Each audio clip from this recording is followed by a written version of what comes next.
Salam, men adım Keýigiň. Möwsümleriň ýiti respirator kesellerinden goranmak üçin arassaçylyk tertip düzgünlerini berjaý etmeli. Käbir adamlar aýsenen tek ýaş, bu ýagdaý sen üçin howp bolýarlar. Emma men muň näme dogry pikirdigini, hemem özüň goramagyň zerurdygyny bilýän. Şoň üçin men köp adamly ýerlere barmazlyga, hemem ýapyk binalara girmezlige çalyşýan. Baraýan halatymda men hökmany suratda adamlardan daşda durmaga çalyşýan. Men ağız burun örtüklerini ulanmak babatda öz yurdumda hereket edýän maslahatlara erýän.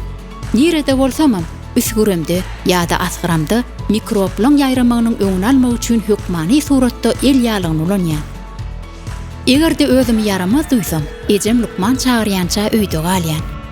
Bizdiň özümiz barada pikir edip bilmers.